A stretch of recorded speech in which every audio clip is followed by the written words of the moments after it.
She said she was married.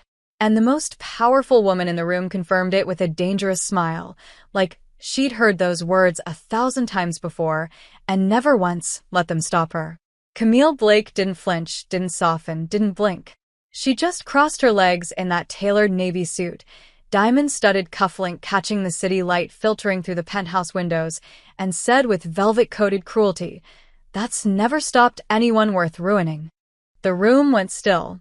The kind of stillness that hums under your skin when you know you've just crossed a line you'll never come back from.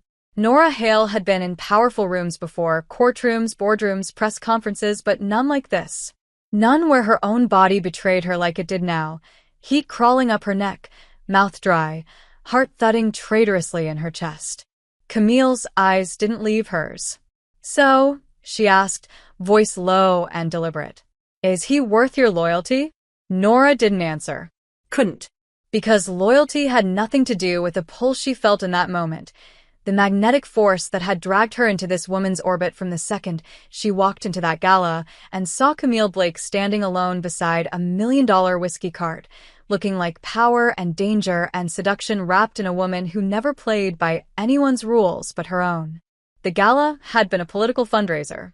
Nora's first as the newly appointed communications director for Senator Abigail Trask, a woman known for her moral spine and iron will.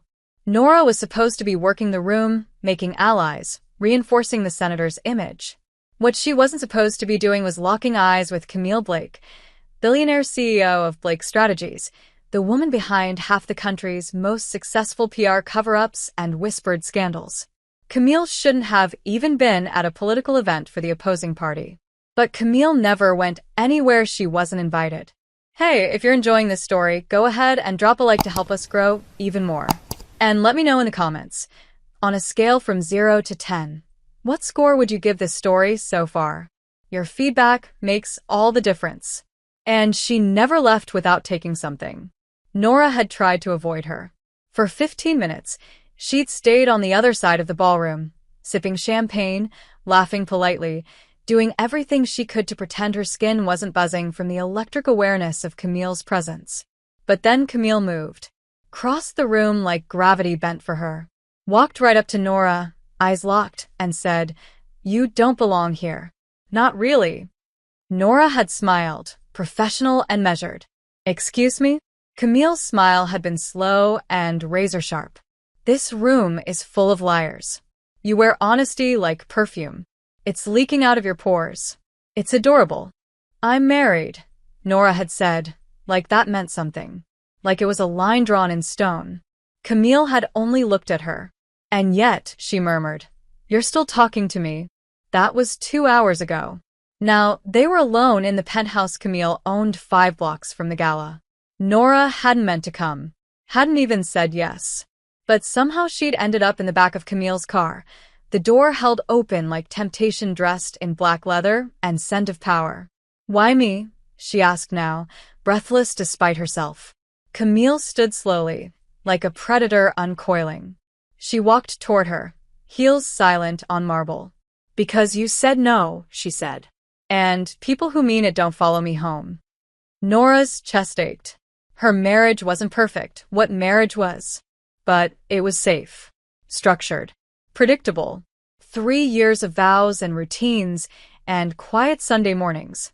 But nothing in that life had ever made her feel what she was feeling right now, standing in front of a woman who didn't play fair, didn't ask permission, and looked at her like she was already hers. "You're dangerous," she whispered. Camille reached out, her fingers brushing the hem of Nora's sleeve. "So are you," she said. "You just forgot." Nora should have left. She knew that. Every inch of her brain screamed it. But her body stayed. Her lips parted. Her heart raced. "I can't do this," she breathed. Camille leaned in, her voice soft but unrelenting. "You already are." Nora's phone buzzed in her clutch. She ignored it. Camille's hand was now resting at her waist, not possessive, just knowing. Certain. "What are you afraid of, Nora?" "That I'll like it," she said. Camille smiled again. That same dangerous, slow, lethal curve. "You will," she promised. "And then you'll hate yourself for it." Nora's resolve cracked right down the middle. She stepped back, breath hitching, pulse wild.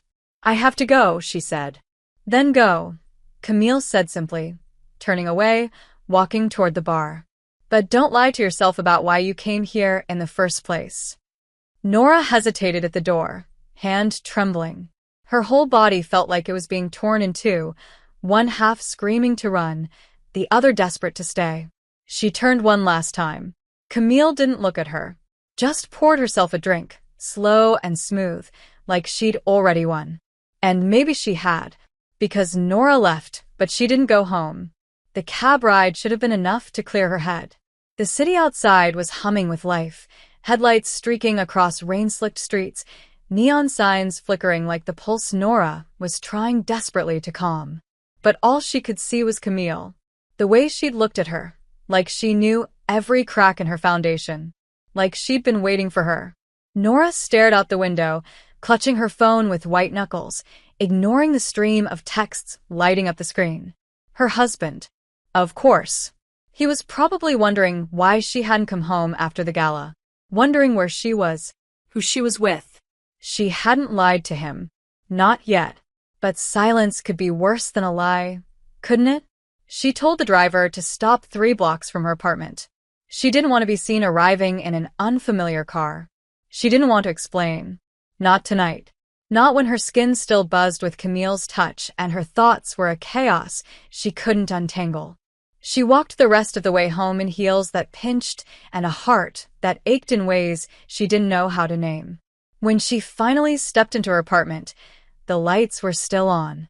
Her husband, Mark, was sitting on the couch, face tired and eyes full of quiet concern. "Nora," he said, standing. "Where were you?" "I called you." "I know," she said, voice sharp with guilt. "I'm sorry. The event ran late."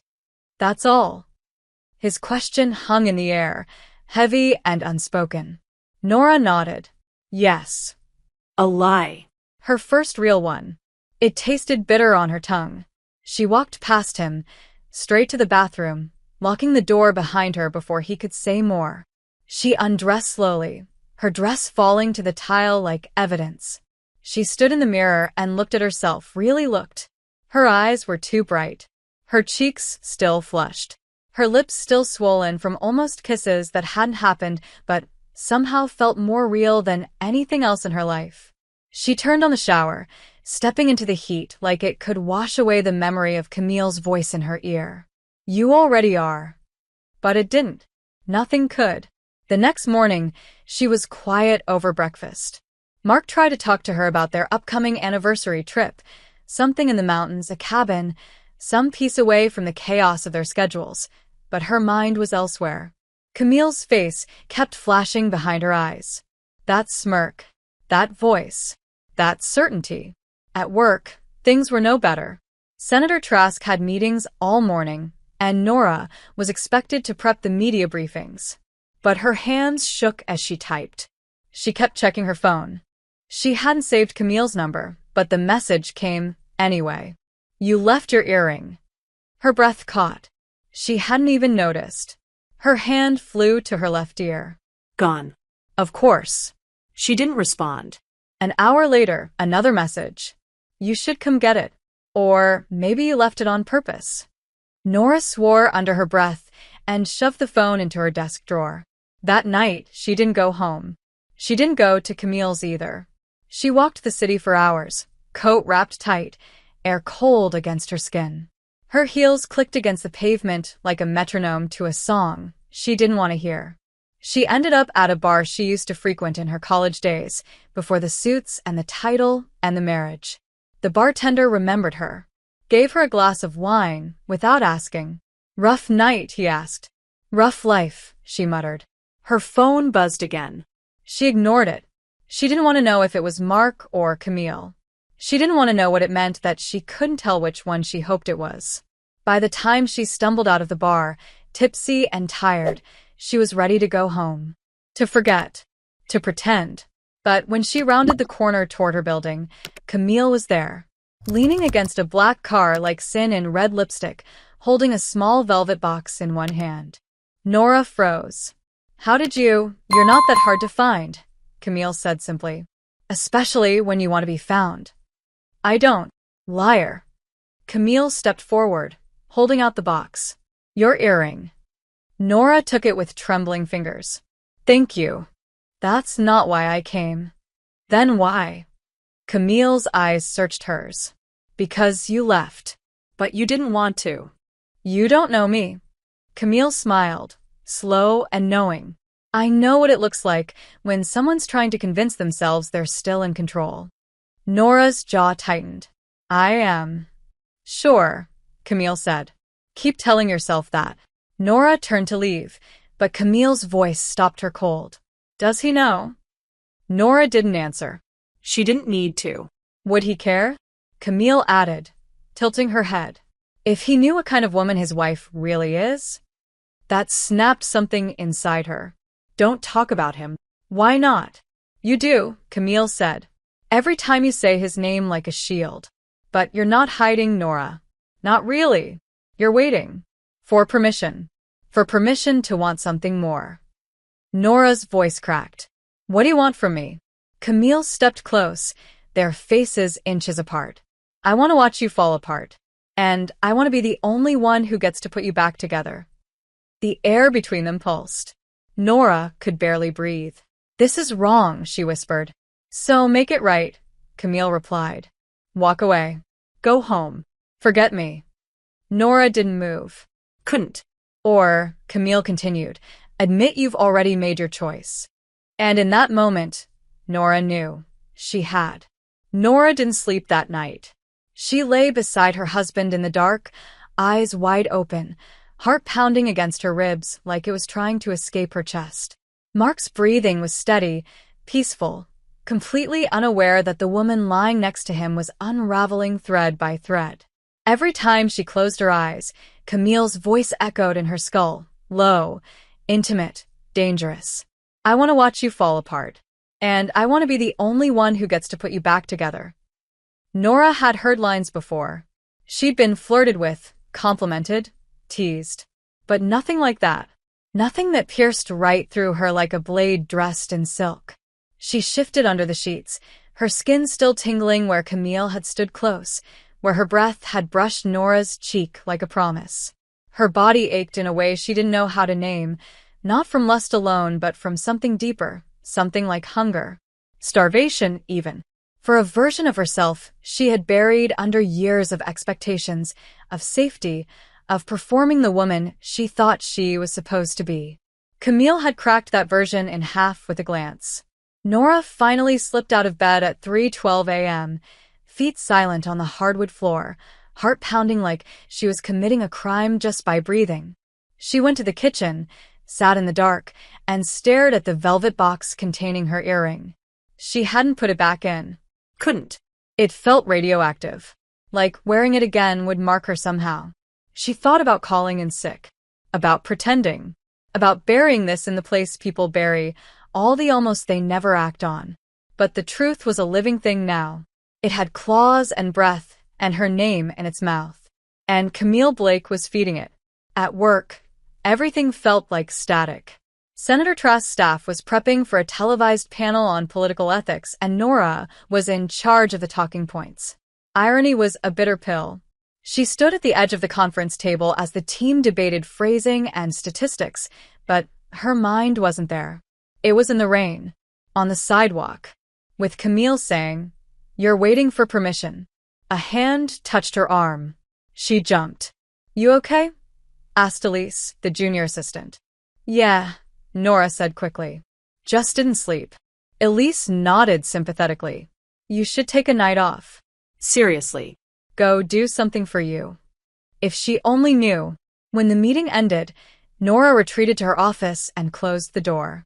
She stood there for a long time, fingers pressed to her lips, remembering the way her breath had hitched when Camille leaned in.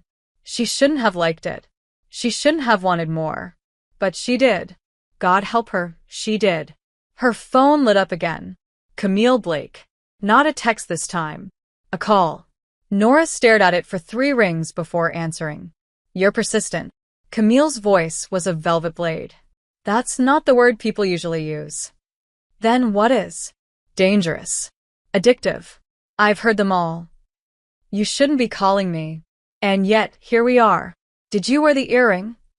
No, why not? Because it would mean something. Camille laughed softly. Everything means something, Nora. Even silence. What do you want from me? I already told you. I want you to stop lying to yourself. And then what? Then we see what happens when you finally start telling the truth.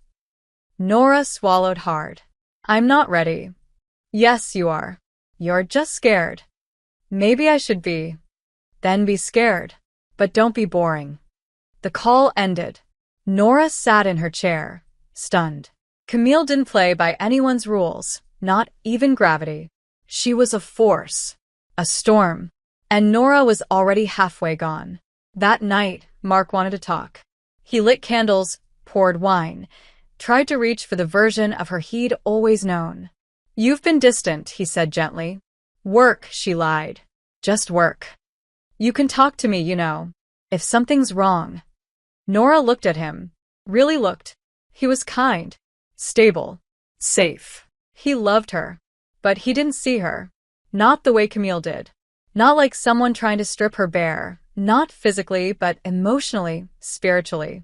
He didn't want to touch the chaos inside her. He wanted to fix it. Camille wanted to set it on fire. Everything's fine, she said. Another lie. The next day, Camille sent a car. No message. Just the car.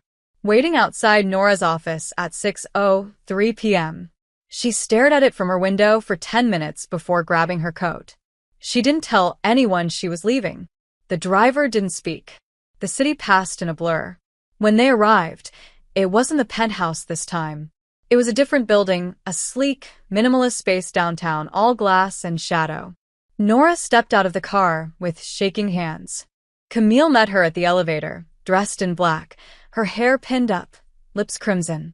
You came, she said, like it was inevitable. I shouldn't have. But you did. They rode the elevator in silence.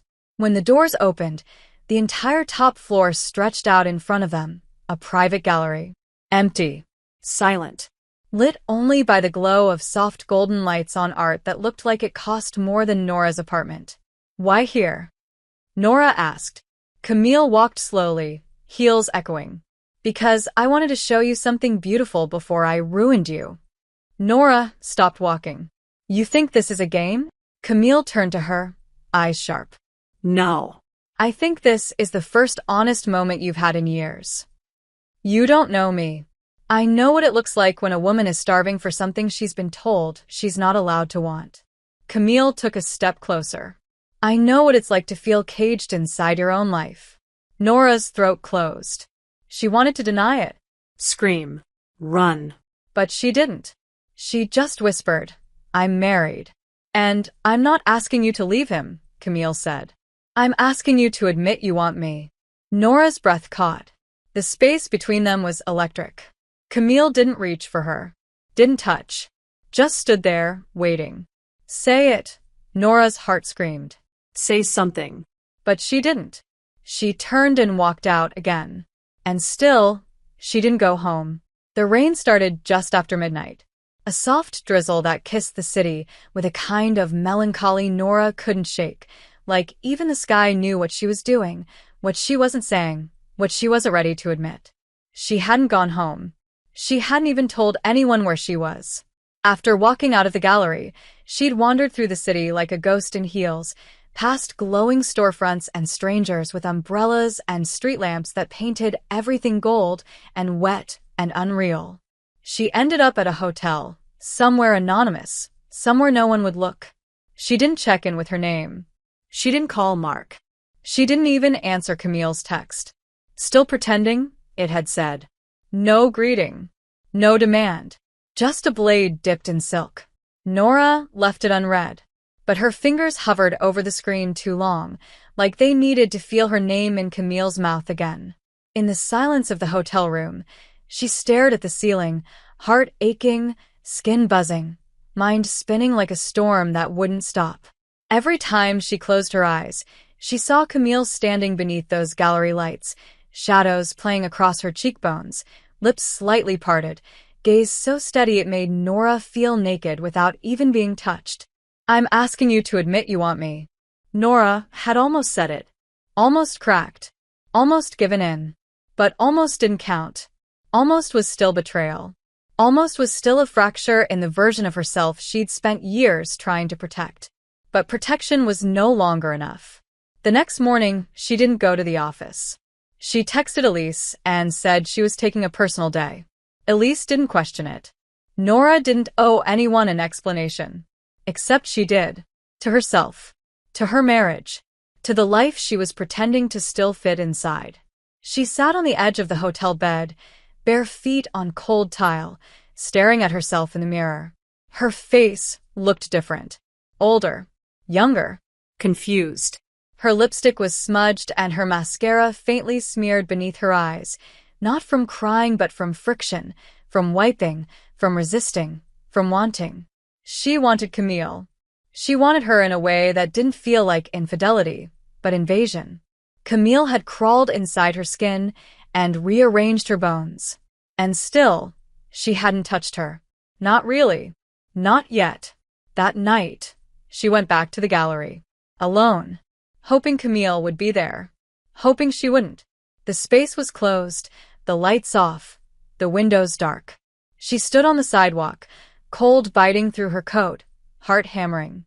Then the car pulled up. The same black car. Same silent driver. The door opened without a word. Nora slid inside, her body acting before her mind caught up. Camille was waiting at a townhouse this time. Brownstone. Quiet street. Windows glowing warm. She opened the door herself, barefoot, hair down, wearing soft gray silk like armor disguised as surrender. "You came back," Camille said. "I'm not sure why." "I am." Nora stepped inside. Camille didn't touch her. Just watched her. Studied her like she was a painting with hidden meanings. "You didn't answer my message." "I didn't know how." "You still don't." Nora swallowed. "I'm not ready." Camille tilted her head. "Then why are you here?" "Because I can't stay away." Camille's smile was gentle this time. Not cruel. Not mocking. Just honest. "Good," she whispered. "Because I'm done pretending I don't want you." Nora exhaled like it hurt. "This can't happen." "Then stop it." Nora didn't move. Camille stepped closer, slowly, deliberately. "Tell me no," she said. "Tell me to back away." Silence. "Tell me this isn't what you want." Nora opened her mouth, but nothing came out. Her whole body was shaking. Camille reached up, brushing a strand of hair from Nora's cheek. "I'm not going to kiss you," she said. "Not unless you ask." The air between them was thick and trembling. Nora's lips parted. "Please." That was all it took. Camille moved like gravity, like heat, like inevitability. Her mouth found Nora's with a hunger that felt ancient. Like they'd been searching for each other in other lives and finally collided in this one. It wasn't gentle. It wasn't slow. It was desperate. Real. Their hands tangled in silk and wool, mouths crashing, breath stolen, sanity lost. Nora gasped as Camille's hand slipped under her coat, splaying against her waist like a brand. Camille pulled her closer, bodies aligned, mouths devouring. And still, even now, it didn't feel like cheating. It felt like truth. Like some deep part of her had always belonged here, in this moment, in this woman's arms. Camille broke the kiss first, lips brushing Nora's jaw, her throat, her collarbone. "Say it," she murmured. "Say what?" "That you want this." Nora's voice shook. "I want this." Camille smiled against her skin. "I know." They didn't go to the bedroom. Camille pushed everything off the table in the foyer. Books, keys, a crystal glass, and lifted Nora onto it like she weighed nothing. Their clothes came off piece by piece, slow and reverent, as if they were peeling away years of silence and lies.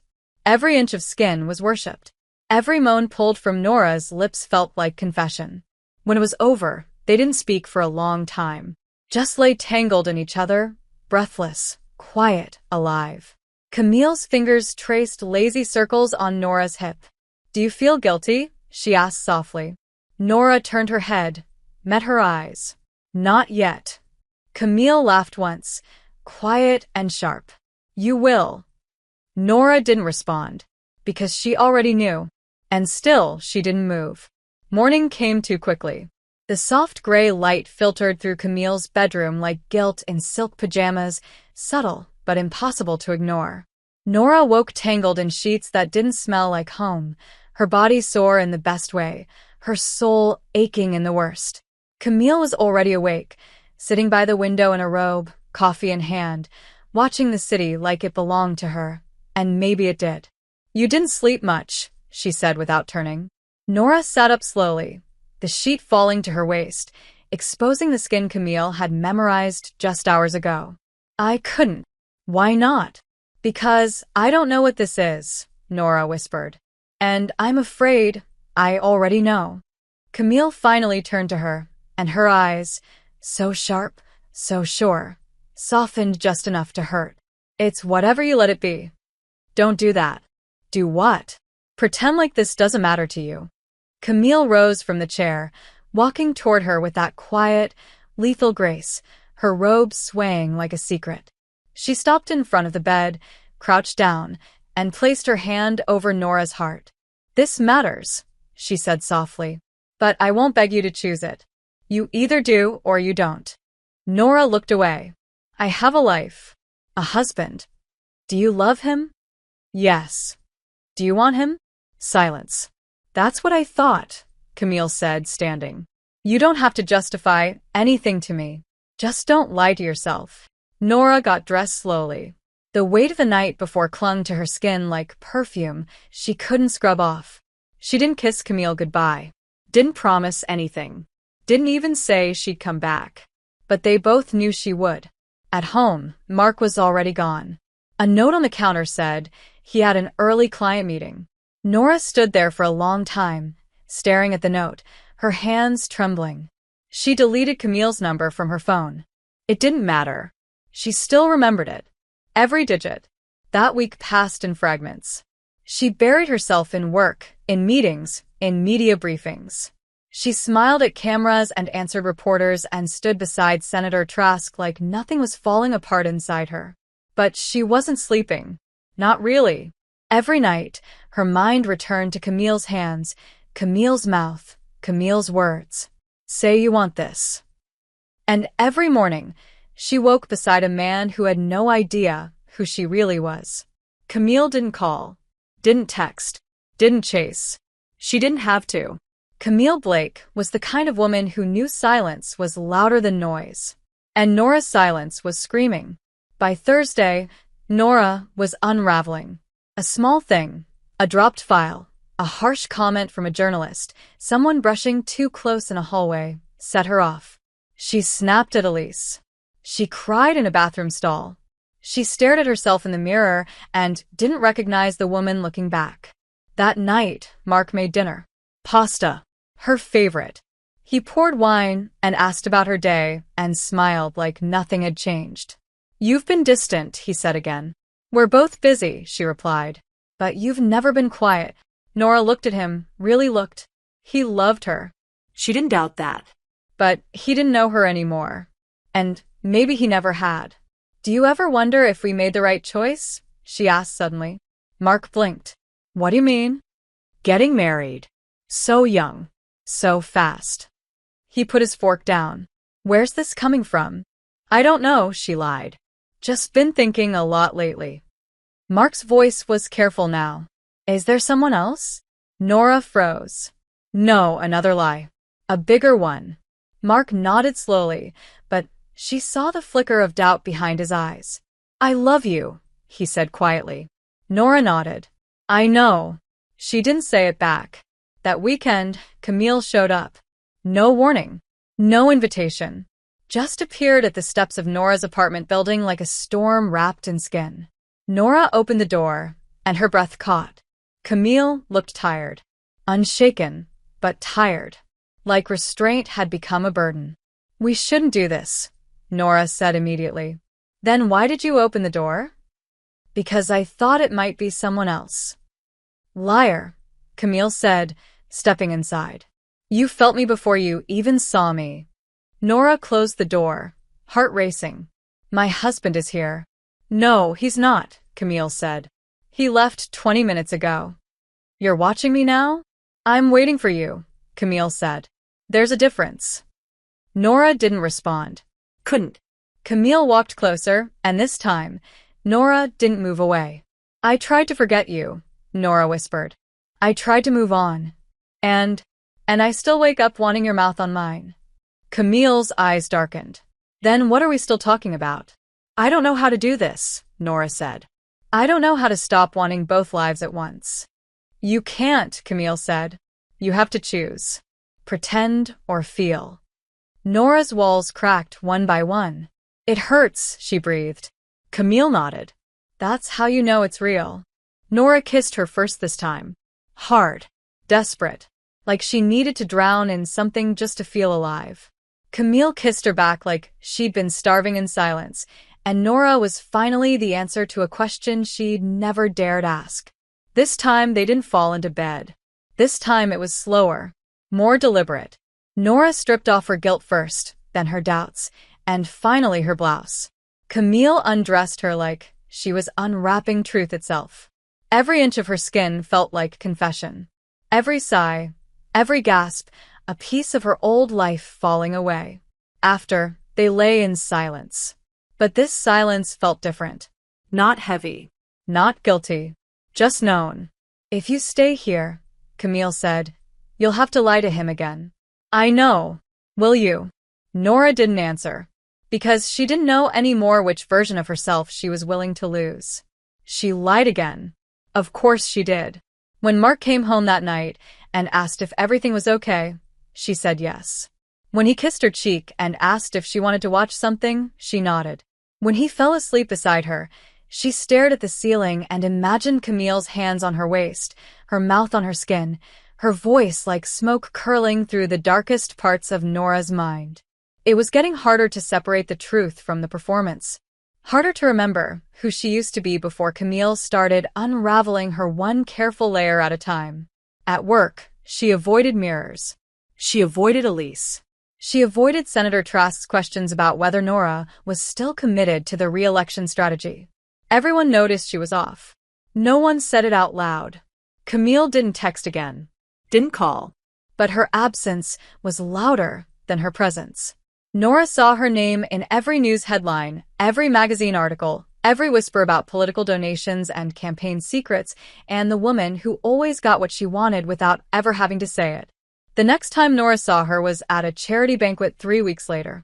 She hadn't known Camille would be there. The event was hosted by a nonpartisan education initiative, and Nora had agreed to go because Trask needed the visibility. It was supposed to be a safe space. Neutral. But nothing was safe anymore. Not when Camille Blake walked into the room like gravity shifted just for her. Nora felt her before she saw her.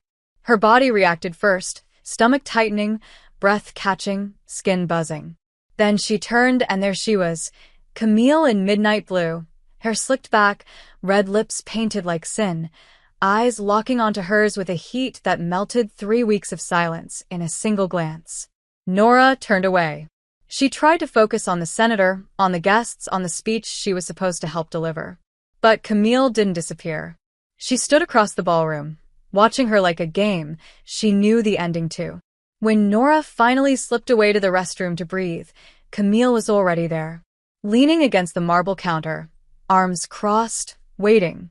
You look tired, Camille said, voice smooth. That's rich coming from the woman who hasn't spoken to me in weeks. I was giving you space. I didn't ask for space. Camille pushed off the counter. You asked for chaos. I gave it to you. And what do you want now? I want to know why you keep running back to a life that doesn't see you. Nora exhaled sharply. It's not that simple. No, Camille said, stepping closer. It's not. It's messier than you want it to be. It hurts.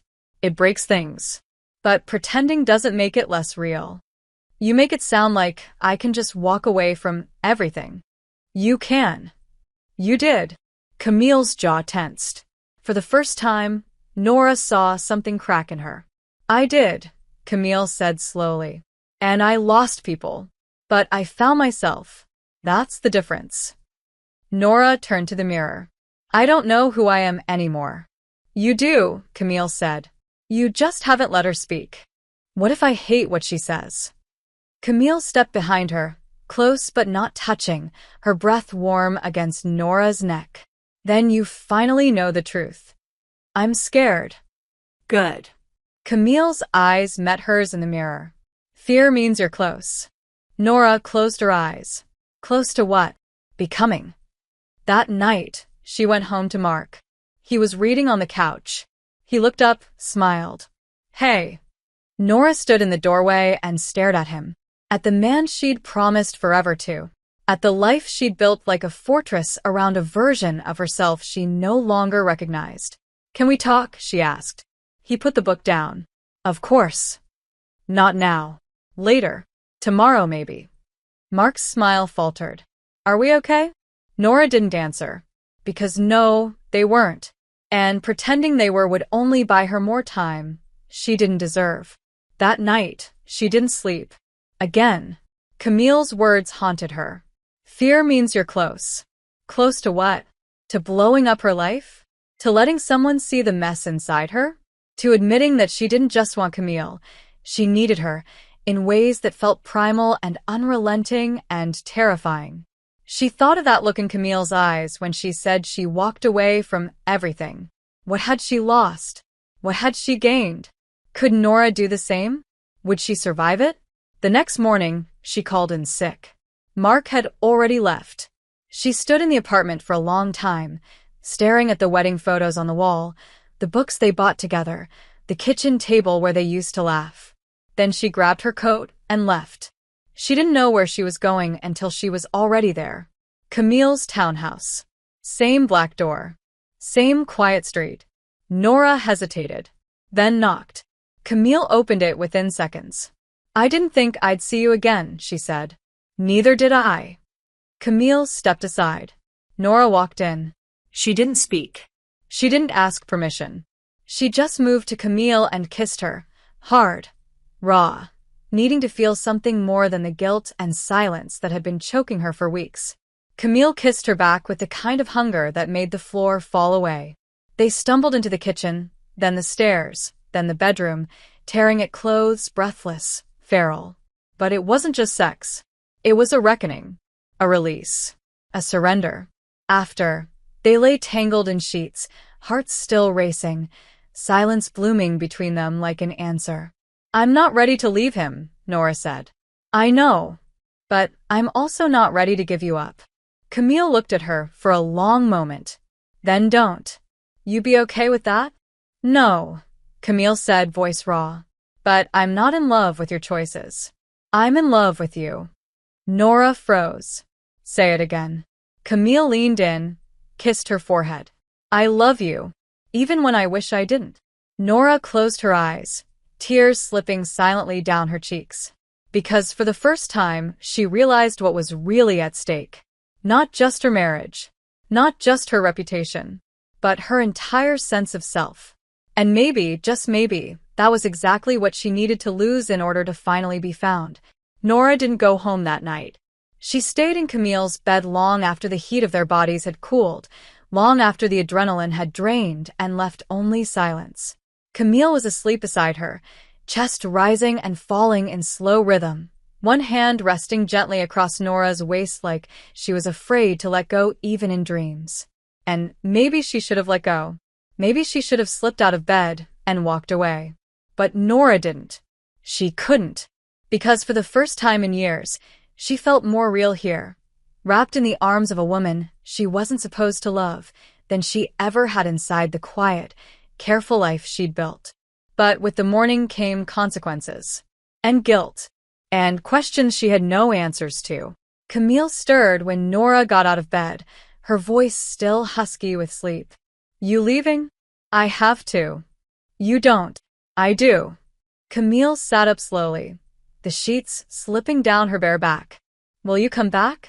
Nora didn't answer. She dressed in silence, each button another thread pulling tight around her chest. I can't keep doing this, she said finally. Camille's jaw clenched. Then don't. Nora turned. It's not that simple. No, Camille said, voice low and even. It never is.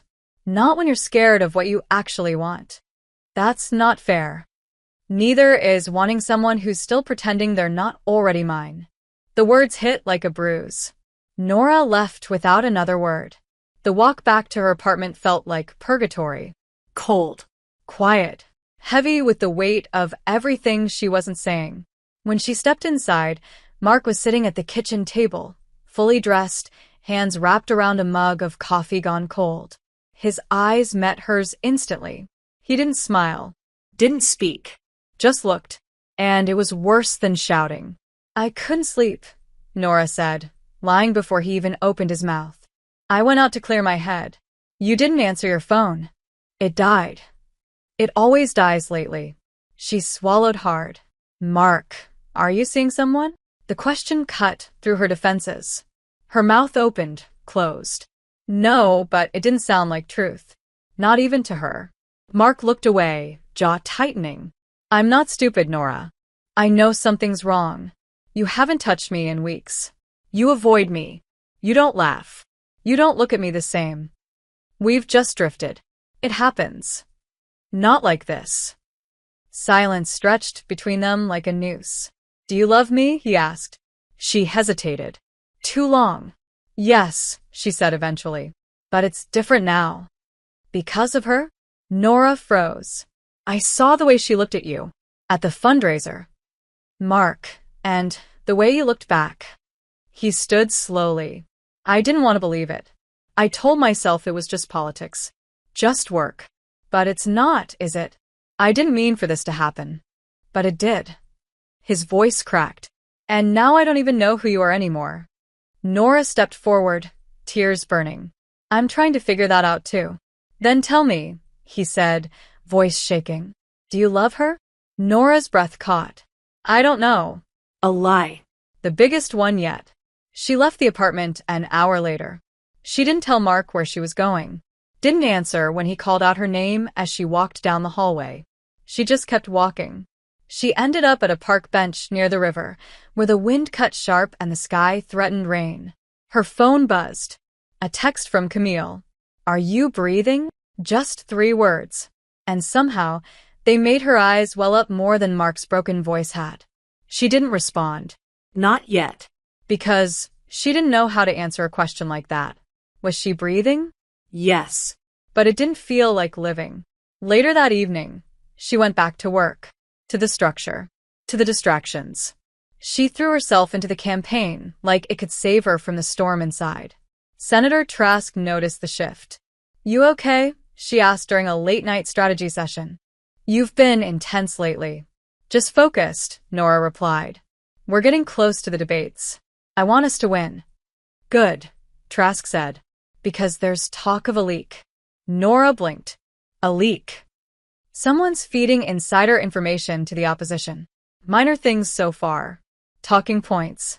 Event changes. But it's enough to make people nervous. Nora felt her stomach clench. Do we know who? Not yet. But I don't like surprises. Keep your ears open. Of course. Nora left the office with a pit in her stomach. Camille had access. Through her firm. Through her contacts. Through Nora. The thought made her nauseous. She didn't want to believe Camille would use her. But could she be sure? That night, she didn't go to Camille's. She didn't answer her messages. She didn't go home either. She sat in her car for hours, staring at the windshield, trying to remember the exact moment she lost control. Eventually, she drove to Camille's townhouse. Not to fall into bed. Not this time. Camille answered the door in a soft t-shirt and bare feet, eyes cautious. You didn't respond. I needed time. Did you get what you needed? I don't know. Camille stepped aside. Nora entered. But this time, she didn't reach for her. She didn't kiss her. I need to ask you something, Nora said, voice low. Camille's face didn't flinch. Okay. Are you leaking information from my office? The question hung in the air like poison. Camille's expression hardened, just slightly. No, are you sure? Yes. Nora studied her. Because it's coming from somewhere. And people are starting to ask questions. And you think I would do that to you? I don't know what to think. Camille's jaw tightened. I've never lied to you. You've never promised me anything either. Because you're not mine to promise. That stopped her cold. Nora felt her chest ache. Maybe that's the problem. Camille crossed her arms. You came here to accuse me? I came here to find out if I've been sleeping with someone who's playing me. Then you don't know me at all. Camille turned away, walking toward the window. I've done a lot of things, Nora. I've ruined people. I've manipulated. I've twisted narratives until even I forgot the truth. But not with you. Never with you. I don't know what to believe anymore. Then figure it out, Camille snapped, spinning around. Because I won't keep waiting for you to decide whether I'm a weapon or a salvation. Nora's voice cracked. What if you're both? Camille stepped closer. Then maybe you're finally ready to be honest about the kind of woman you are. Nora didn't sleep that night either. Because the truth was, she wasn't ready. Not to walk away. Not to stay. Not to choose. And soon, someone else was going to choose for her. The email arrived at 2:07 a.m. No subject line. No signature. Just a screenshot. A blurry, zoomed-in photo of Nora and Camille standing far too close at the charity banquet, eyes locked like no one else existed in the room. It wasn't proof of an affair, not exactly. But it was enough to raise questions. Enough to threaten everything. Nora stared at it in the dark, hands shaking, chest hollowing out as the weight of consequences slammed down like a gavel. Someone knew. Someone was watching. Her phone buzzed again, this time with a message. Tell me before they do. No name. No clue. Just that voice. Cold, sharp, clinical.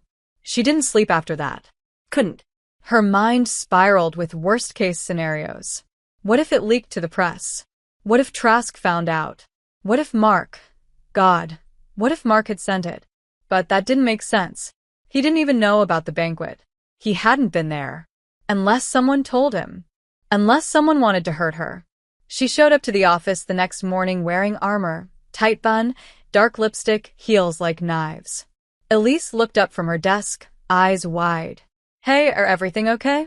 Nora forced a smile. Fine. Just tired. Elise hesitated. Senator Trask wants to see you. Conference room C. Now. Her stomach dropped. Trask never used conference room C unless it was private. And serious. Nora walked down the hall with blood in her mouth and thunder in her chest.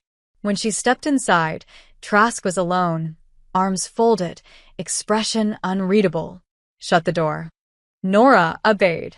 What's going on? Trask slid a folder across the table. Someone sent this to my personal email last night. Nora opened it. The photo, printed in grainy ink, more damning now that it sat under fluorescent lights and judgment. Is that you? Trask asked. Nora nodded. Yes. And the woman? A beat. Camille Blake. Trask's nostrils flared. The PR strategist? Yes. She's been circling my campaign for months, donating to causes adjacent to us, showing up to events she doesn't belong at. She says she believes in your vision. She doesn't believe in anything but leverage. Trask's eyes sharpened. Are you sleeping with her? The question wasn't curious. It was a trap. Nora's throat dried. That's personal. Not anymore, it's not. If someone leaks this, and they will, it becomes political. You're my mouthpiece, Nora. My face to the press. If you're compromised, so am I. I'm not compromised. You're distracted. You're unraveling. And you're reckless enough to let yourself be photographed with the most powerful woman in the room, looking like you want to rip her clothes off. Heat flushed Nora's face. I never let it interfere with my work. Until now. Trask's voice softened, not with sympathy, but disappointment. I trusted you. I'm still me. No, Nora. You're not. That landed like a knife. What do you want me to do? Nora asked. End it. That's your decision. But if you want to stay on this campaign, if you want a future in politics, you need to get your shit together. And if I can't, then resign. Quietly. Before this gets worse. Nora stood frozen. Do you think I'm being blackmailed? Trask's gaze was ice.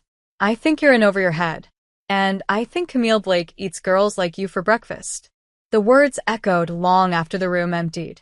Nora didn't go back to her desk. She walked. For hours. Across the city. Past buildings that no longer looked familiar. Past streets where every face felt like it could be watching. She finally ended up outside Camille's firm. She didn't plan it. Her feet just took her there. Camille's office was on the top floor, behind glass that looked out over everything. She walked in unannounced. The receptionist blinked. Ms. Hale. Tell her I'm coming up. She's in a meeting. Not anymore. The elevator ride felt like a descent into something final. When the doors opened, Camille was at her desk, speaking with 2 board members. She looked up and saw Nora, and something in her eyes darkened instantly. Gentlemen, give me a moment, she said. As soon as they were gone, Nora stormed in. Did you send it? Camille didn't pretend not to understand. No, are you sure? Don't insult me. Someone sent Trask a photo of us. From the banquet. Camille stood slowly. How bad is it? Bad enough that she threatened my job. Bad enough that I'm being told to walk away from this entire campaign because of you. Because of me? Camille's voice sharpened. You knew what you were risking. Did I? Nora snapped. Because you never once told me what this was. You never once promised I'd be safe. I'm not a safety net, Nora. I never claimed to be. Then what are you? Silence stretched. Camille walked around the desk, stopped inches from her. I'm the only person who ever saw you. Every dark part, every sharp edge, and I never asked you to dull them. That's not enough. Then leave. I don't want to. Then choose me. The words hit like fire. Nora's voice broke. I can't. Camille's face didn't move, but her eyes dimmed, just slightly. Then go. Before you burn us both. Nora did. She left. Not because she wanted to, but because she had to. That night, she wrote her resignation letter. She stared at it for hours. Her finger hovered over send. But before she could, the door to her apartment opened. Mark stepped inside. Quiet. Pale. Holding a piece of paper in his hand. This came in the mail, he said. No return address. He held it out. Nora took it. Another photo. This time, of her and Camille outside the townhouse. Kissing. Clearly. Intimately. Undeniably. Her knees gave out. Mark didn't catch her. He just watched her crumble. Is it real? He asked. Nora looked up, tears spilling. Yes. Mark's voice cracked. Then we're done. She didn't cry when Mark left. Not at first. Not when the door closed. Not when the silence fell like ash across the apartment. Not even when the wedding photo cracked in her hand as she tried to take it off the wall. But when she found his toothbrush still in the cup by the sink, that's when her knees gave in. That's when her body folded, raw and breathless, onto the cold tile floor, sobbing like grief was being ripped from somewhere deeper than her bones. Because it wasn't just the end of a marriage, it was the collapse of the narrative she'd spent years writing about who she was. She had been the perfect wife, the rising professional, the composed political strategist with a charming husband and a future designed with clean lines and scheduled joy. And now, she was the woman in the photograph. The scandal, the affair, the whisper behind every closed door. Camille hadn't called. Not since their confrontation. Not after Nora walked out of her office. Not even after the new photo surfaced, this one, clear and damning and final. Nora had destroyed 2 lives in the space of weeks, and she hadn't even decided what she wanted yet. It was the indecision that haunted her. Not the betrayal. Not the sex. The hesitation. The way she kept walking to the edge and turning back, hoping someone else would push her. But now no one was left to do it.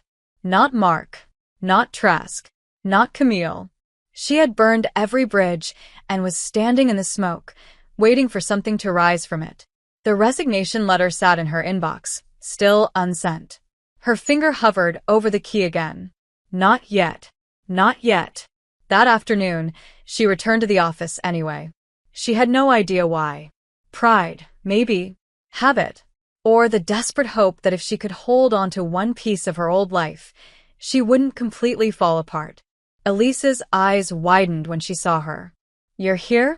Nora forced a small smile. "For now." Whispers followed her like perfume. Conversations dropped when she passed. Stares lingered too long. Someone had leaked the photo. And it wasn't just a Trask anymore. It was spreading. Quietly. Like blood in water. At noon, Trask called her in.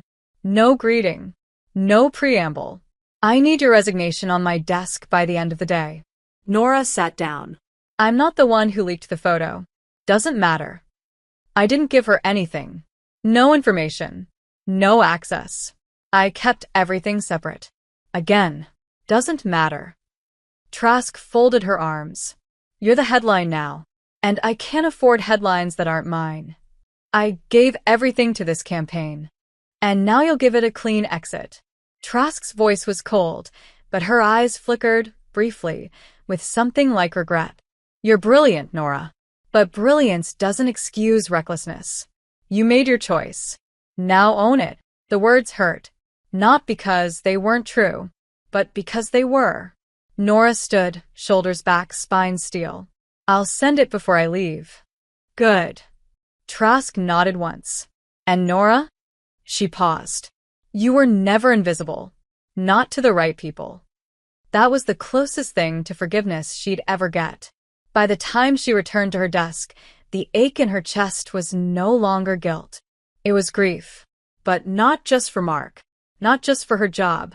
It was grief for the version of herself she could never be again. The safe one.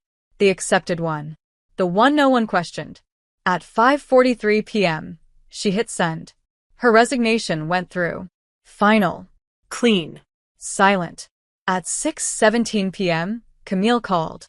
Nora stared at the screen until it stopped ringing. Then she called back. "You saw the photo," she said. "Yes." "It wasn't you?" "No," Nora exhaled. "I believe you." "Doesn't matter now, does it?" Camille's voice was tight. Controlled. "Your husband left. You lost your job. And you still walked away from me." "I didn't walk away, because I stopped wanting you." "Then why?" Nora swallowed. "Because I didn't want you to be right." Silence crackled on the line. "I told you I'd ruin you," Camille said. "You didn't. Didn't I? You stripped everything I was pretending to be. That's not ruin. That's truth." Camille's voice softened. "So what now?" Nora closed her eyes. "I don't know. Do you still want me?" "Yes." "Do you trust me?" "I don't know how to trust anyone right now." Another silence. Then Camille said, "Come to me." "Camille, no promises. No decisions. Just come. Let me hold you when the world burns." Nora hesitated, then whispered, "I'm already outside." The door opened before she knocked. Camille didn't smile, didn't speak. She just pulled her inside and wrapped her arms around her like gravity itself was trying to put her back together. Nora clung to her, sobs breaking loose again, not because of pain, but because this was the first time in days she felt like she could breathe. Camille kissed her forehead, her temple, her cheek. Then finally, her lips, slow, reverent, grounding. Not lust. Not desperation. Just presence. "You're safe," she murmured. "Here, you're safe." "I don't know who I am anymore," Nora whispered. "Then we'll find out together." "I've lost everything." "No," Camille looked at her fiercely. "You've finally made space to become something real." They didn't sleep that night either. But not because of sex. They lay in bed fully clothed, tangled under blankets, whispering truths neither of them had ever said aloud. Camille talked about her past. The woman she used to love. The one she lost. The mistakes she made building her empire. The armor she built to protect the softest parts of herself. Nora listened. And then she spoke, too, about the girl she used to be before everyone told her what kind of woman she was allowed to become. About the fear. about the rage, about the hunger she never dared name until now. They didn't fix anything, didn't make plans, didn't declare forever. But in that quiet, dark room, wrapped in nothing but raw honesty, Nora realized something terrifying and beautiful at once. For the first time, she wasn't surviving someone else's story. She was finally writing her own. Nora didn't recognize the woman staring back at her in the mirror. Not at first. She stood in Camille's bathroom, wrapped in a white towel, hair damp, skin flushed from the steam, and just looked. No makeup, no mask, just her, stripped bare. She expected to feel shame, Guilt. Grief. but what she felt was stranger, quieter, like standing in the ruins of a life she no longer wanted to rebuild. Camille appeared behind her, silent and barefoot, holding a mug of coffee. She handed it over and didn't say a word. Nora took it with shaking hands and met her eyes in the mirror. You make it feel easier than it is. It's not easy, Camille said softly. It's just necessary. Letting go of everything. Nora looked down. How did you do it? By admitting none of it was ever really mine. That truth hit deeper than it should have. Nora had spent years clinging to identities that had been handed to her like costumes. Wife, strategist, public face, good girl. None of them felt like her anymore. Maybe they never had. She spent the next few days in the quiet of Camille's home, away from headlines and questions and half-burned bridges. Camille worked during the day, running her empire with the same cold fire Nora had once found intimidating. Now, it felt like watching a woman who had built herself from ashes, and maybe Nora could too. At night, they didn't always talk. Sometimes they just existed side by side. Camille reading on the couch, Nora curled beside her, breathing in sync. It was intimacy beyond sex. Safety, without silence. But the outside world wasn't going to stay quiet forever. The story had broken wide now.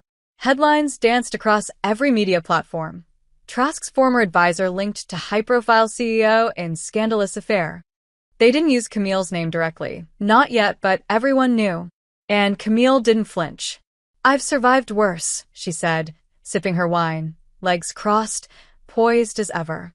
Let them look. They'll get bored. What if they don't? Nora asked. What if this ruins you too? Camille turned, her gaze soft but unwavering. I don't regret you. Let them come. But Nora wasn't so sure. She didn't have Camille's armor, her detachment, her ability to turn public scrutiny into leverage. Nora had lost everything that tethered her, and now she was free-falling through the consequences. A week after the photo leak, Mark filed for divorce. Nora got the papers in a quiet manila envelope. No note, no message.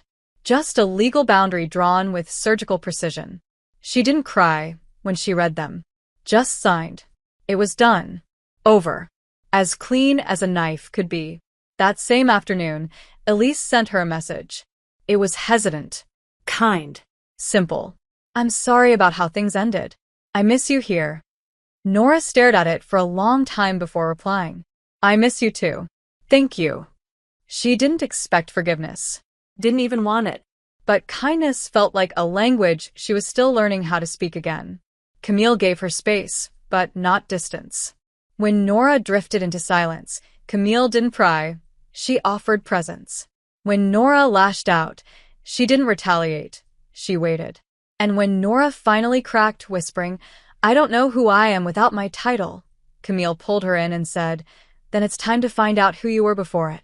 And that began something Nora hadn't anticipated, rebuilding not just her life, but herself.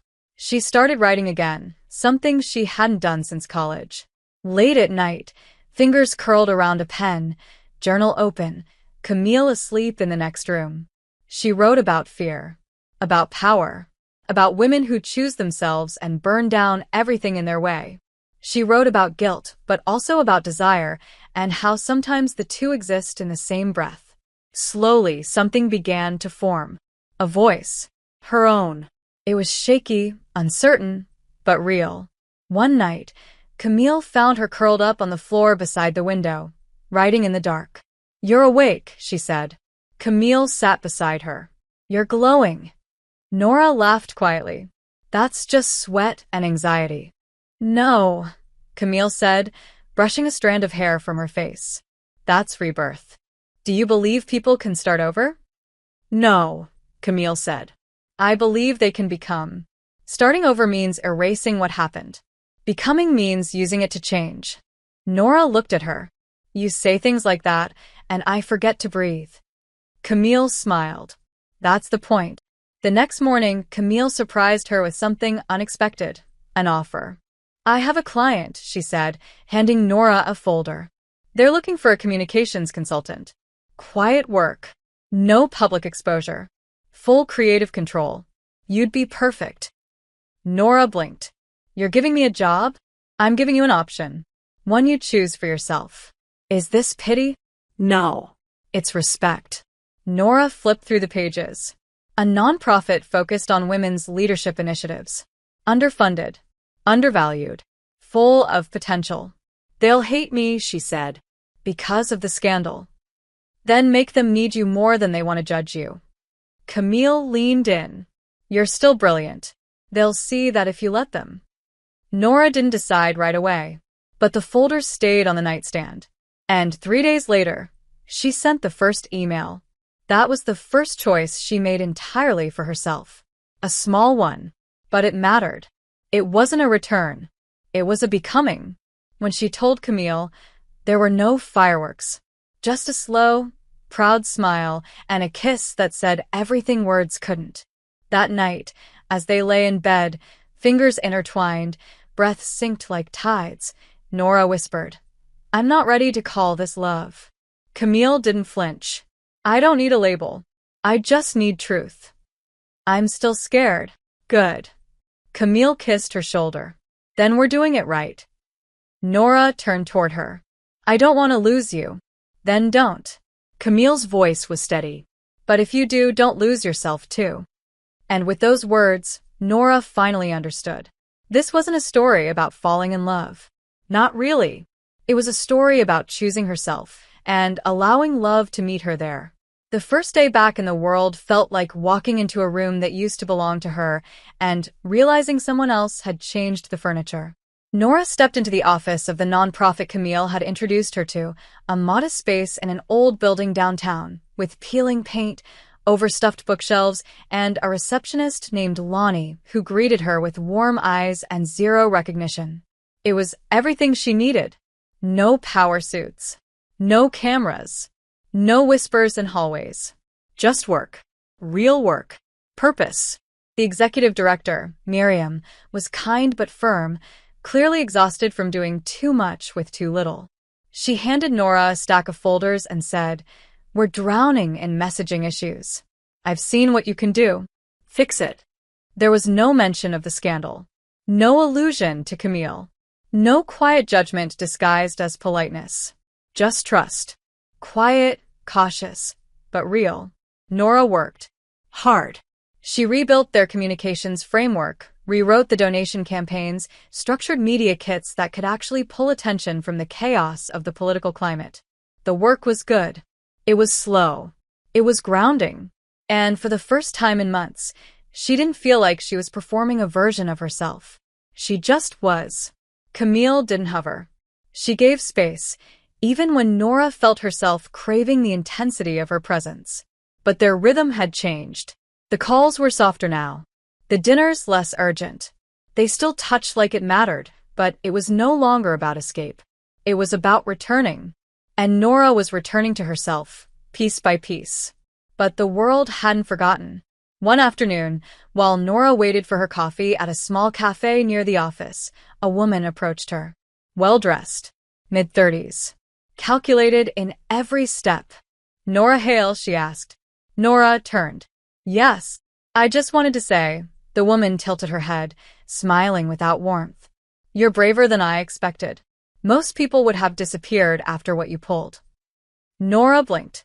I'm sorry, do I know you? You don't. But we all know you. The smile sharpened. The woman who blew up her marriage and career for a quick thrill with the ice queen of PR. Nora's heart stuttered. You should be ashamed, the woman said. Some of us work our asses off to be taken seriously, and then women like you make it harder for the rest of us." She walked away before Nora could respond. Nora stood frozen, hands trembling, breath caught between fury and humiliation. When she finally got back to the office, she locked herself in the bathroom and stared at her reflection. That woman was wrong, but also not completely. Nora had made a mess, but the part she refused to carry anymore was shame. She went home that night and told Camille what happened. Camille listened without interruption, eyes unreadable, fingers drumming lightly on the wineglass in her hand.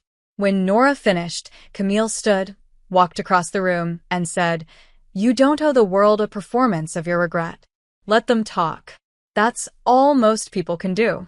"I didn't even know her," Nora whispered. "She knew the version of you the media sold."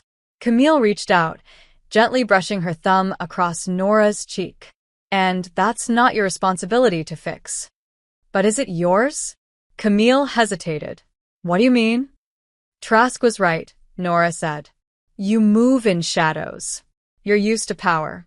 Influence. Did I matter, or was I just another way to get under her skin?" Camille's expression shattered, just for a second. "You think I used you? I think I don't know how to believe I wasn't." Camille stepped back. "Then I failed you. Not because I did use you, but because I let you believe it was possible." Nora's throat tightened. "Why didn't you ever ask me to stay?" "Because I didn't want a prisoner. I wanted a partner." Camille's voice cracked. "I've never chased anyone, Nora. Not in my entire life. But I'd have chased you if you had just turned around." "I didn't know how," Nora whispered. Camille reached for her hand. "Then start now." The moment stretched between them, raw and pulsing. And in that silence, Nora finally realized something. Camille wasn't untouchable. She wasn't invulnerable. She was just afraid in more sophisticated ways. Afraid of needing. Afraid of wanting too much. Afraid that loving someone could undo everything she'd built to protect herself. And maybe that was what love really was. Not the perfect surrender, but the flawed, terrified decision to stay anyway. Nora stepped forward, wrapped her arms around her, and said, "I want to be yours, but I want to be mine first." Camille exhaled against her shoulder. "Then be both." That weekend, they went away. No agenda, no PR, no city lights. Just a cabin upstate, trees painted in gold and fire, autumn pressing in like permission to begin again. They hiked. They cooked. They sat in silence. Camille read poetry aloud by the fire. Nora traced the freckles on her arm like they were constellations. And for the first time, the quiet between them wasn't tension. It was peace. On the last night, Camille lay beside her, eyes on the ceiling. "Do you ever think about what it would have been like if we met differently?" "All the time." "Do you think we'd still have found each other?" "Yes," Nora said. "Because I think I was always on my way to you." Camille turned her head. "And now?" "Now I'm not running anymore."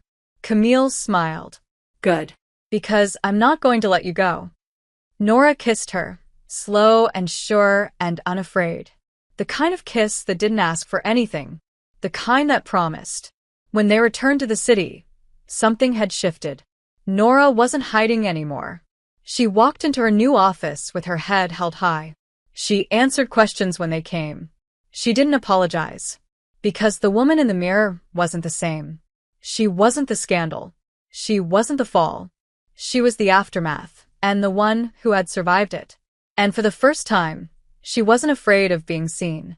It started with a headline. Quiet. Strategic. Deadly. Nora Hale hired by Women's Initiative linked to former lover Camille Blake. The article didn't scream scandal, it whispered it. Carefully worded, citing sources close to the nonprofit, hinting at unresolved conflicts of interest, questioning whether Nora's involvement was merit-based or Camille's influence quietly at work behind the scenes. It wasn't blatant character assassination, it was worse. It was doubt. And in the world of politics and power, doubt was enough to bury someone alive. Miriam called her into her office the next morning, shutting the door with a sigh. "You didn't tell me she was your ex." "I didn't think it was relevant." Maybe not to the work, Miriam said, but to perception? It's relevant now. Nora clenched her jaw. You read the proposal drafts. You saw what I built here. You know I didn't get this job because of her. I do, Miriam said. But the board doesn't know you like I do. They see a woman with a past and a headline. So what do? We write it out. Miriam leaned forward. But keep your head down. No interviews. No events. Just stay quiet and keep working. Nora nodded, but something inside her twisted. It was always the same solution: shrink, apologize, Hide. but she didn't want to disappear anymore. Not for Camille. Not for anyone. That night, she paced her apartment, the one she now lived in alone. No more shared drawers, no more toothbrush beside hers. Just quiet. Real, sometimes painful, but hers. Camille came over late, still in heels, still in war paint, and took one look at her face before asking, "What happened?" Nora threw the tablet on the couch. "You tell me." Camille read the article with her mouth set in a hard line. "I didn't leak this." "I know, but I know who did." Nora's eyes narrowed. Who? Camille sat down. "Someone from Trask Circle. This is a political play, not a personal one. They're scared of what you still represent." "I don't represent anything anymore." "You do," Camille said sharply. "You represent a woman who didn't stay in her place. A woman who didn't beg for forgiveness. That's the threat." Nora exhaled. "I'm tired of being the problem in someone else's narrative."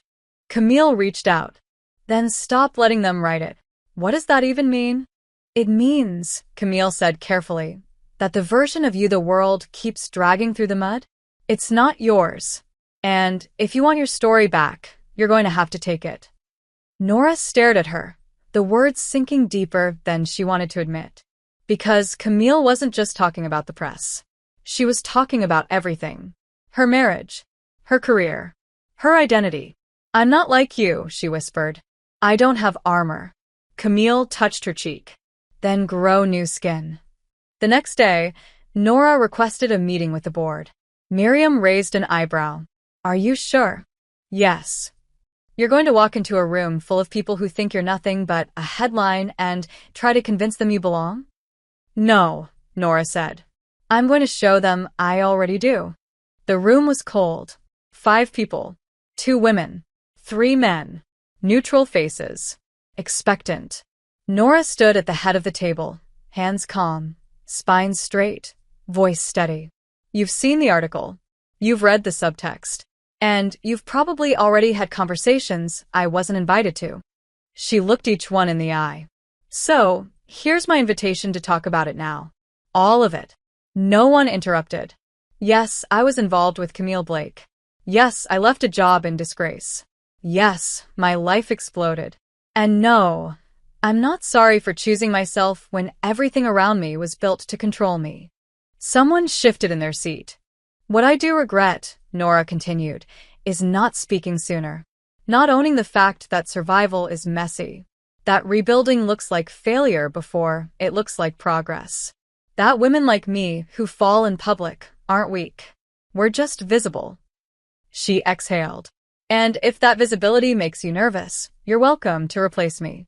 But if you want someone who knows exactly what it means to lose everything and still get up the next morning to fight for women who don't get second chances, then I'm already in this chair. And I'm not leaving." Silence. Then Miriam smiled, slow and proud. And one of the board members nodded. Nora left the room breathless, but whole. She didn't wait for approval. She wasn't performing anymore. That night, she stood on Camille's balcony, wind in her hair, wine glass untouched. Camille came up behind her, wrapped arms around her waist. "I heard. You always do. How do you feel?" "Like I finally used my voice again." Camille kissed the back of her neck. "Good. You never lost it. You just lent it to people who didn't deserve it." "That sounds like something you'd say." "Because it is." Nora turned in her arms. "Can I ask you something?" "Anything." "Would you still want me if I lost everything again?" Camille didn't hesitate. "I didn't want you for what you had. I wanted you for what you are." And what's that? Terrifying. Camille smiled. And brilliant. Nora kissed her. Not to prove something. Not to claim. Just to say yes. Yes to this. Yes to her. Yes to herself. The next morning, her inbox was full of new messages. From women. Strangers. Allies. Former enemies. A journalist she once worked with sent a note that simply said, "That speech is making rounds. You've started something." Nora smiled. Not because she wanted to be a symbol, but because, for once, she didn't have to be ashamed of being seen. And the woman the world thought they buried? She wasn't dead. She was just getting started. Power never comes without consequence.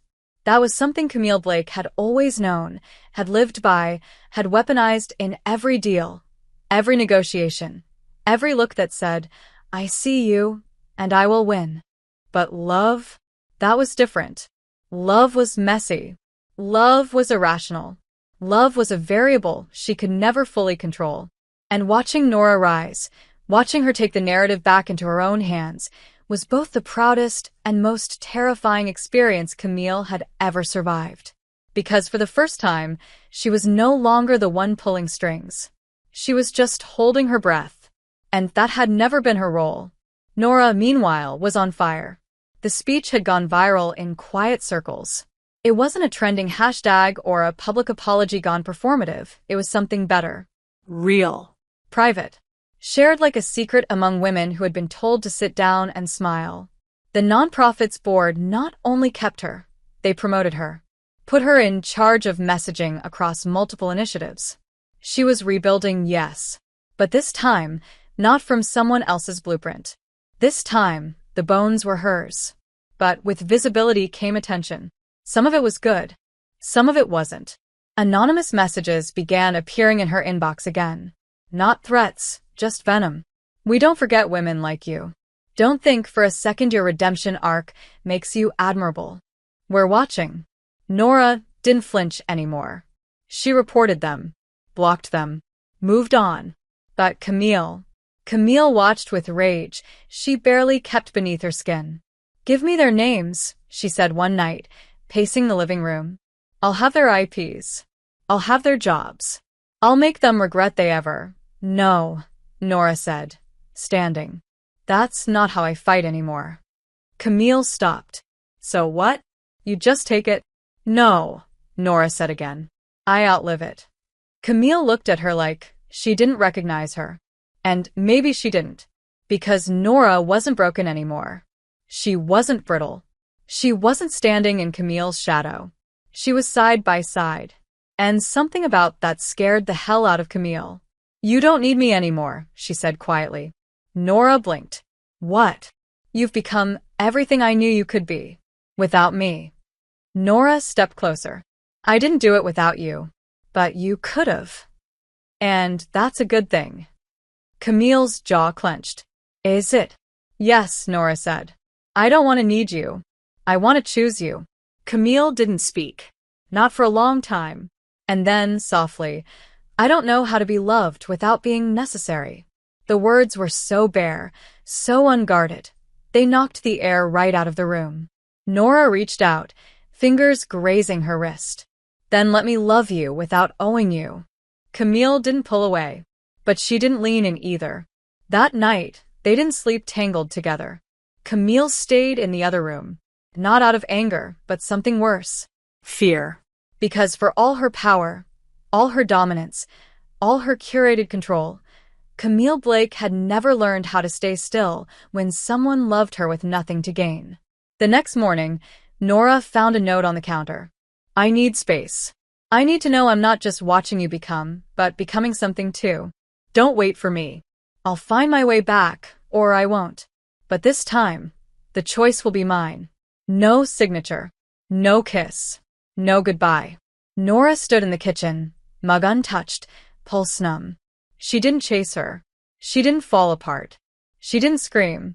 She just breathed. Slowly. Deeply. Because this wasn't the old Nora. This wasn't abandonment. This wasn't rejection. This was growth. And growth sometimes meant loving someone enough to let them go find the version of themselves they couldn't access when standing in your light. Camille was not her salvation. And Nora was not Camille's prize. They were not two halves of a whole. They were two entire women. And now, for the first time, they would have to learn what that meant apart. Days passed. Then weeks. Nora kept going. The campaign she launched for the nonprofit gained national attention. She was invited to speak on panels. Her inbox filled with new opportunities. New cities. New stages. She said yes to some. No to others. And in all of them, she carried Camille's ghost, not as a wound, but as a witness. Because Camille had seen her first. Had loved her loudest. Had stood beside her when she still shook under the weight of her own silence. That didn't disappear. That didn't die. It just paused. And then, one night, Nora walked home from an event, heels in her hand, exhaustion warm on her shoulders, and there she was. Camille. Sitting on the steps of her brownstone. No makeup. No heels. No mask. Just her. Human. Real. Unshakable, and yet visibly shaken. Nora stopped. How long have you been here? An hour, Camille said. Maybe more. Why didn't you knock? I wasn't sure if you'd answer. Nora walked forward, sat beside her. I would've. Camille exhaled. I've been in therapy. First time in my life. Good. Nora said gently. How's it going? Camille smiled weakly. Turns out, I've been afraid of being chosen by someone who doesn't need me. Because it means they could leave. And I couldn't stop them. Nora turned to her, heartbreaking in the way only honesty can. You're allowed to be afraid. Camille looked at her. I want to try again. Me too. But not what we were, Camille said. Not you broken, and me saving you. Not me untouchable, and you worshipping me. No, Nora agreed. Two women. Side by side. No pedestal. No cage. Camille reached for her hand. Can we start there? Nora squeezed her fingers. We already have. The streetlight flickered above them. Somewhere, far off, a siren wailed. Life didn't pause for epiphanies. But in that moment, on those stone steps, two women finally met each other fully. Not as rescuer and rescued. Not as secret and scandal. But as equals. As survivors. As lovers. And maybe, just maybe, as something that could last. Love was quieter this time. No explosions. No stolen kisses behind closed doors. No urgent glances across crowded rooms like they were one touch away from setting everything on fire. No, this version of love was steady. Warm. Patient. Like sunlight through glass. Like exhale after holding your breath too long. Nora and Camille didn't fall into each other the way they had before. They stepped. Slowly. Deliberately. Every gesture was a choice. Every conversation, a thread woven instead of pulled. The first night they spent together again wasn't sexual. It was soft. They lay in bed, not touching at first, talking in the dark the way they used to talk, when everything still felt like a risk. Camille told her things she'd never told anyone about her father's silence, her mother's perfectionism, the years she spent mistaking power for safety. Nora shared the small traumas, the comments, the pressure. The invisible hands shaping her life from the outside in. And when Camille finally reached for her, it wasn't hunger this time. It was reverence. They undressed each other like it meant something. Like every scar deserved to be witnessed. The next morning, they woke tangled together, bodies calm, minds quiet. No shame. No doubt. Just presence. And that was the beginning. For weeks, they rebuilt. Not a relationship defined by secrecy or destruction, but one born from knowing. They talked about everything now. Boundaries. Needs. Fear. Love. Nora didn't ask Camille to stay the night unless she wanted her there. Camille didn't assume Nora would be available unless she said so. There were no games, no performances, no walking on glass. But the world didn't forget. It never did. Camille had made her peace with that. Nora was still learning. One morning, Nora was invited to speak at a panel titled Redemption and Reclamation, women who refuse to disappear. She read the email twice before calling Camille. They want me to be the symbol, she said, pacing. The cautionary tale with a happy ending. And you're not. I don't want to be the proof that people can forgive a woman for loving the wrong person at the wrong time. Then be the proof that loving boldly isn't wrong at all. I don't know if I'm ready. Then say that too. Camille's voice, gentle. Say it all. The power isn't in being perfect, Nora. It's in being seen anyway. Nora accepted. The panel was held in a packed conference center, a room full of women, some broken, some rebuilding, all hungry for something real. Nora sat on stage beside a journalist who had survived a very public divorce, a former congresswoman forced to resign after an affair with a younger man, and a woman who left the church after coming out. When it was her turn, Nora stood. No script, just breath and truth. A year ago, she began, I was someone's wife, someone's advisor, someone's political puppet. I had a name, yes, but no voice. She paused. And then I met a woman who made me realize I'd built a life so clean, so polished, that I had no idea who I was beneath it. The room was still. She didn't save me. She ruined my excuses. She held up a mirror and asked if I recognized the woman inside it. I didn't. Not then. But I do now. She smiled softly. And she's complicated. Flawed. Emotional. Brave. She's still learning how to forgive herself. But she's mine. Applause wasn't immediate, but it came. And it wasn't loud, it was full. Full of women who understood, who had been her, who had swallowed versions of themselves to fit the world's expectations, only to find that hunger doesn't die, it festers. After the panel, Nora stepped outside to breathe. Camille was already waiting in the hallway, arms crossed, eyes soft. You were brilliant, she said. I was honest. Same thing. Camille reached for her hand. Come with me. Where? Home. But not mine. Nora blinked. What do you mean? Camille's expression shifted, sudden nerves. Real. I bought a place. It's nothing extravagant. Just space.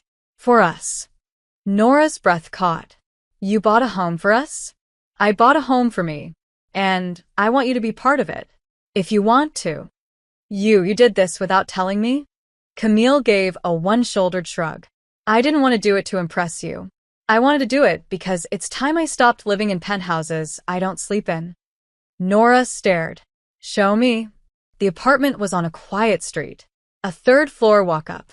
Exposed brick. Bookshelves already half full. Paint cans in the corner. A kitchen that looked used. Camille opened the door and said, It's not perfect.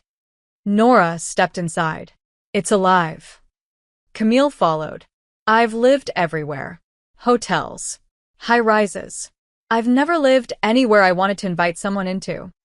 Nora turned. And now? Camille's voice dropped. Now I want you in every corner. Nora kissed her. Not for the cameras. Not because it was a story. Just because. Because she was tired of pretending she had anything to prove. Later, after they'd made love on a mattress still on the floor, after the wine and the laughter and the music, Camille said quietly, You don't owe me anything.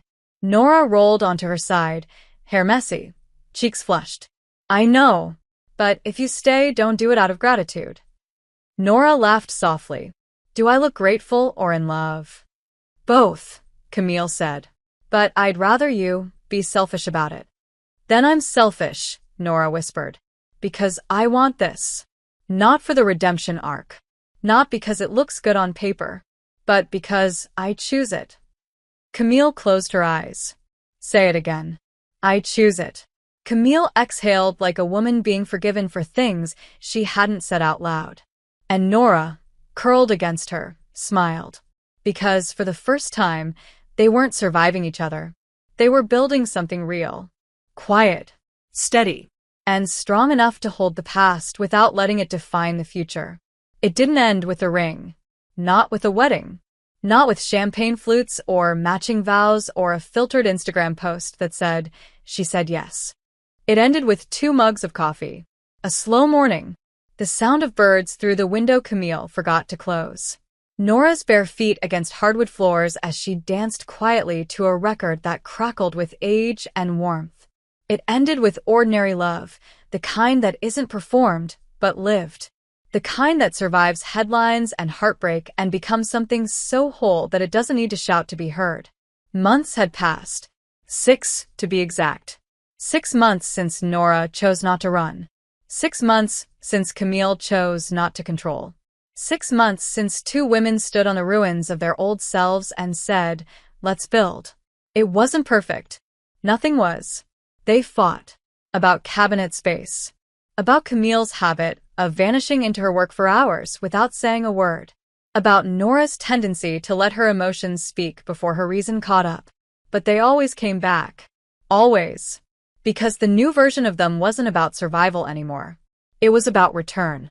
One morning, Nora got a call from a major news outlet. They wanted to do a profile piece. The woman who chose herself. She almost said yes. Almost. But instead, she turned to Camille, who was still half asleep and wearing one of Nora's hoodies, and said, "Do I need to keep proving this to everyone?" Camille reached for her hand. Not anymore. And that was the day Nora stopped explaining herself. She said no. No to the interview. No to being a symbol. No to being the woman the world used to remind others what not to do. Because she wasn't a warning. She wasn't a redemption story. She was a person. And she was done performing. Camille, for her part, had changed in quieter ways. She'd scaled back her company. Stepped away from the reputation of being a shadow puppet master. She still had influence, still moved worlds with a phone call, but she used it differently now. Less for control. More for creation. More for women like Nora, who were building from truth, not illusion. They hosted dinners together. Not galas. Not power tables. Just warm rooms filled with sharp women and soft wine, and conversations that bled from politics into poetry and back again. They traveled. Italy in the spring, where Camille tried to pretend she wasn't nervous riding a moped and Nora laughed so hard she almost fell off. Morocco in the summer, where they got lost in a market and ended up drinking tea with an old woman who didn't speak English, but said with her eyes everything Nora needed to hear. Back home, Nora published her first essay under her own name. It wasn't about Camille. It wasn't about the scandal. It was about silence. About the hunger women carry. About what it means to stop apologizing for wanting more. It went viral. Not in the way of gossip or outrage, but resonance. Quiet shares. Book clubs. University syllabi. A professor wrote to her, saying, "You just gave my students permission to take up space." Camille framed that letter. Hung it in the hallway. The nights were the best part. Not the sex, though that, too, was sacred. But the nights. The quiet. Nora reading in bed with her glasses, slightly crooked. Camille sketching on her tablet beside her, brow furrowed, lip bitten in focus. No words. Just being. Together. One night, as the city hummed outside and the record played something old and heartbreaking in the living room, Camille stood in the kitchen with a glass of water and said, "You know I used to think love made you weak."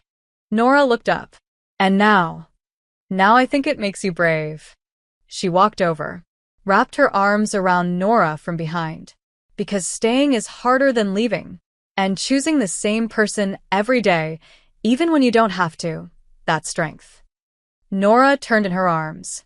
"Then we're strong as hell." Camille smiled. Terrifyingly. Later that night, in the stillness that only comes when every part of your body feels home, Camille whispered, "Do you ever think about what would have happened if you hadn't walked into that gala?" Nora didn't open her eyes. All the time. "Do you regret it?" "Never." Camille exhaled. "Me neither." In the morning, Nora made pancakes. Burned the first batch. Camille teased her and made espresso with too much milk. They stood barefoot in the kitchen, hair messy, hearts full. No makeup. No secrets. No masks. And Nora looked at her, really looked, and thought, this is the ending I never knew I was allowed to have. Not one where everything is tied up in bows, but one where nothing needs to be hidden. One where love doesn't demand sacrifice, but grows alongside freedom. Where desire isn't shameful and ambition isn't betrayal. Where the woman she was and the woman she became can finally look at each other and smile. That afternoon, they walked hand in hand down the street. Not hiding, not explaining. Just being. A couple passed them, two women younger, maybe mid-20s, who recognized them instantly. One of them looked nervous, starstruck.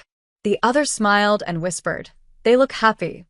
Nora heard it, squeezed Camille's hand, and said, "We are. Not perfect, not legendary, not tragic, Just happy." and that was more than enough. If you enjoyed this content and want to support the channel in a special way, try clicking the thanks button below. It's the one with the heart and $sign icon. With super thanks, you can make a direct contribution to the channel, which helps me keep creating awesome videos for you.